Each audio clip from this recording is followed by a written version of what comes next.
It's been a full year since the last MCU film came out and almost a year since Phase 4 was announced. But over the last year, they've trickled out a few more release dates, announced a few more directors. So today I'm going to stop and rank all 12 officially announced MCU upcoming projects from my least anticipated to my most anticipated.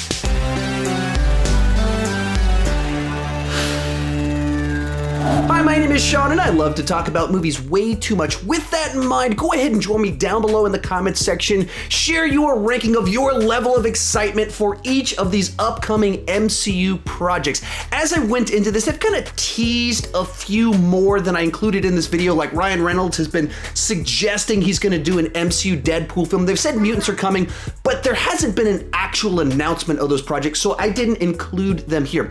Also, there is a companion video to this over on my Patreon page where I rank the 8 upcoming Disney Plus shows based off my level of excitement. If you want to check that out, join at any level. And with that said, let's get started.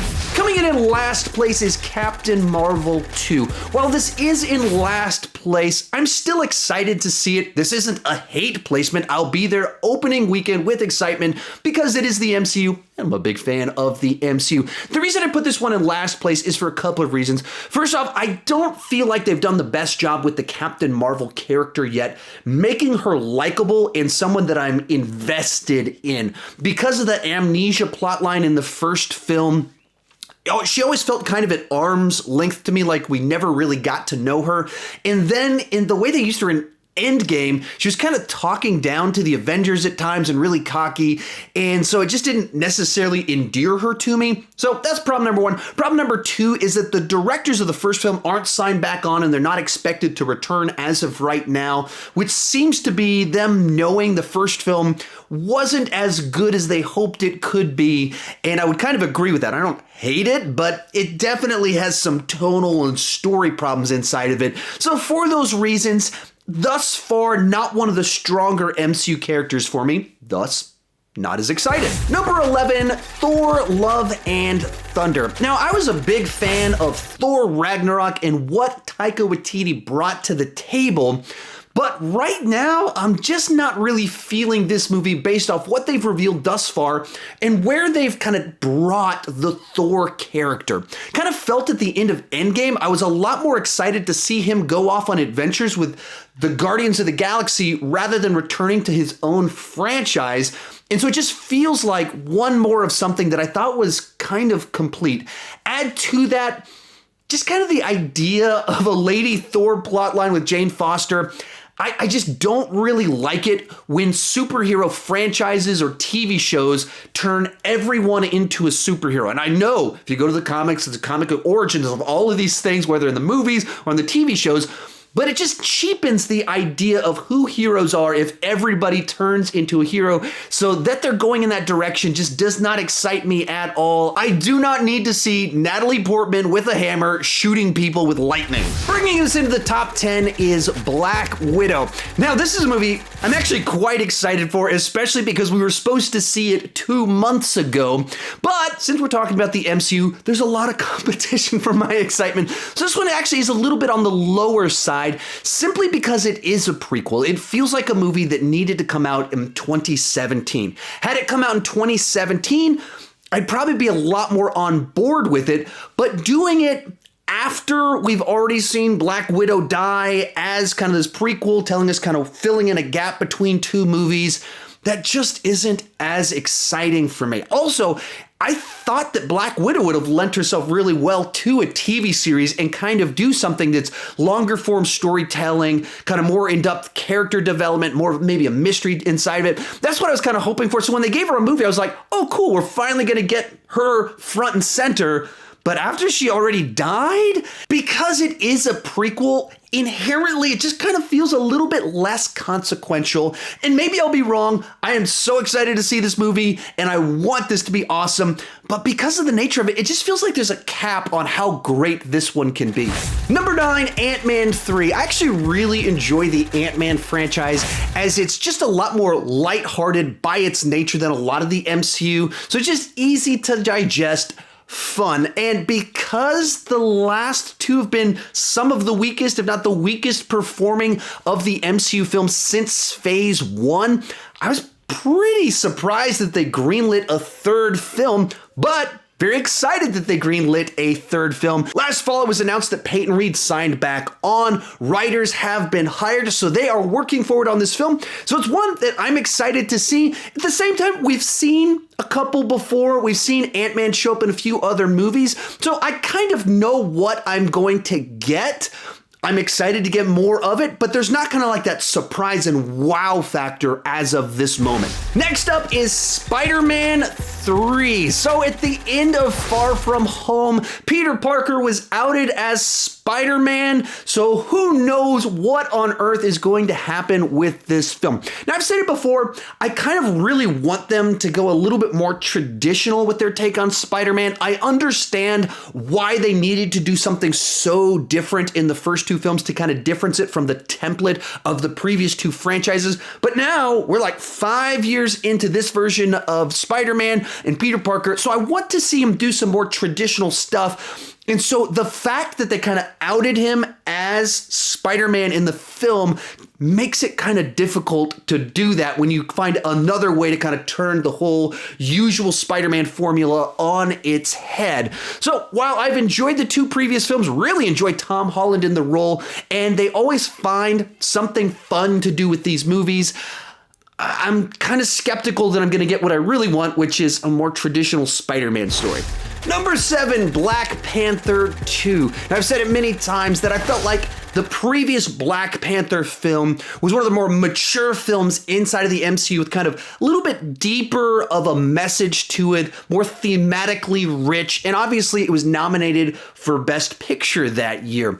At the same time, it makes it tricky then to know where they're going to go next with the story.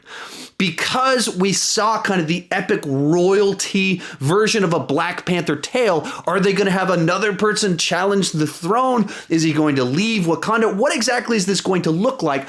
And for that reason, it kind of makes me not be able to kind of make it tangible exactly what this is going to be. And that kind of holds back a bit of my excitement. At the same time, I thoroughly enjoyed the first film. Add to that, Ryan Coogler has a really good batting average with films, so I'm excited to see what he's going to do, but without knowing kind of the direction they're headed, it's tough to like have a specific level of excitement. Number 6, The Eternals. Speaking of not knowing what I'm getting, I know virtually nothing at all about The Eternals, and so this movie is just pure discovery for me in the world of Marvel.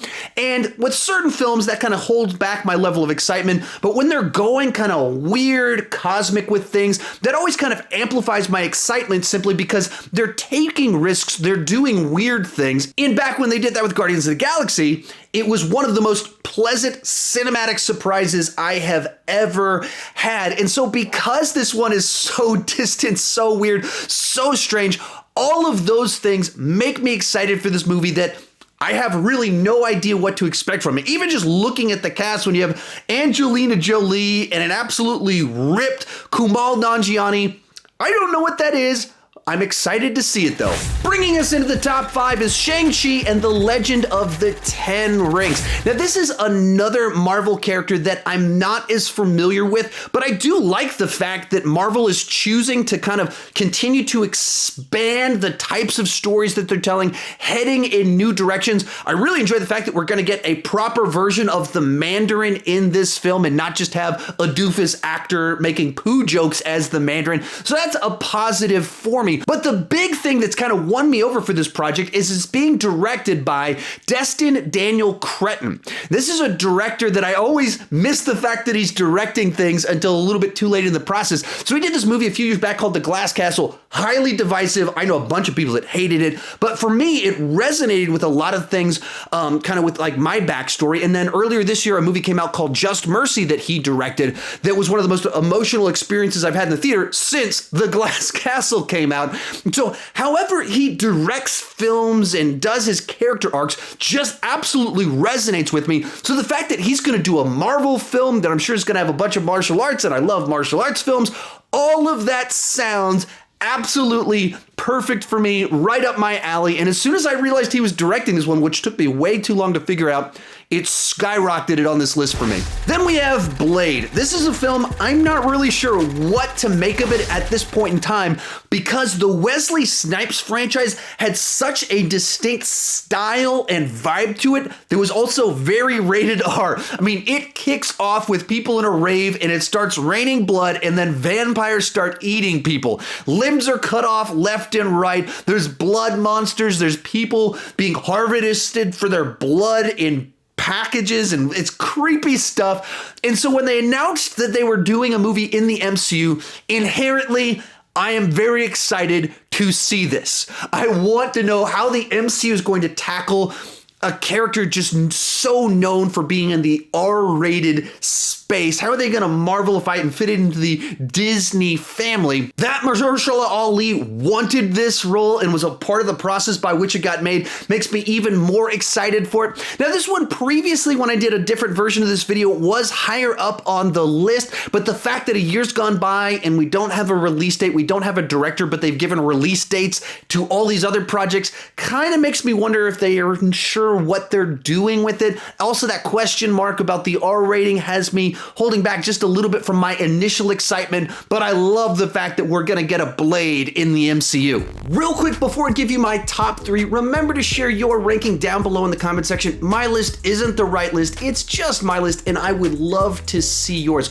Also, remember I have that companion video over on Patreon where I ranked my excitement level for each of the Disney Plus shows that they've announced. If you've enjoyed this video, I'm sure you'll love that one too.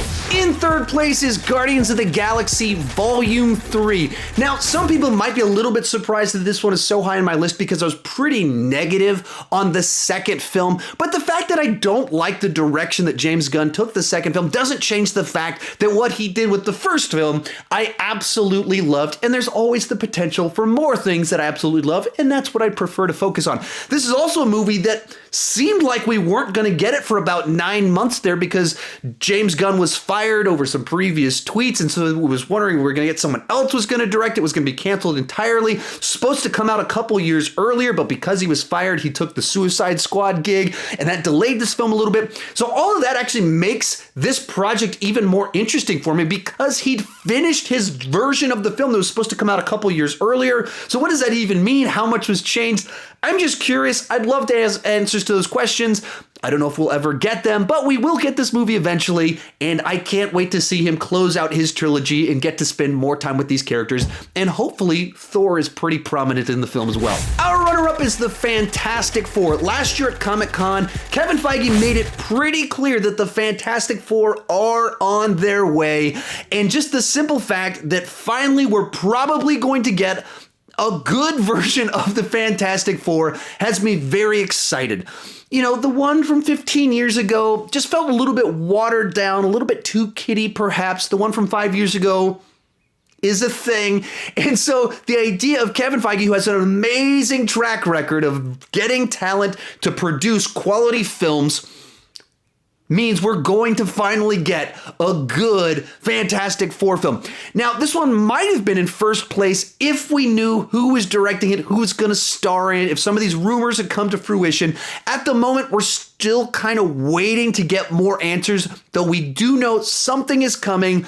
I can't wait for it, and I am optimistic that it will be fantastic. But in first place is Doctor Strange in the Multiverse of Madness. Now, as I was putting this list together, I was trying to think through if I had to pick which one of these movies would I want to see tomorrow, if that was a possibility.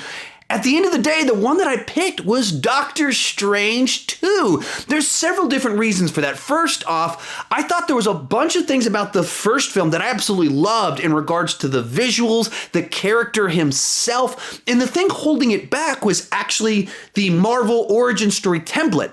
Since it's the sequel, since the character's established, its biggest fault has been removed and it can lean into all of its strengths.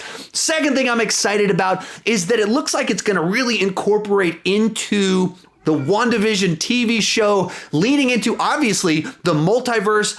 I'm just curious, what on earth are they going to do with that? How are they going to take that, explore all the different things that are possibilities? Third reason I'm pumped to see this one is of course, Sam Raimi has taken over as director, as he is the director of the first mega blockbuster of the current era of comic book movies. Blade kind of cut the path, X-Men was a hit, and then Spider-Man was a massive hit.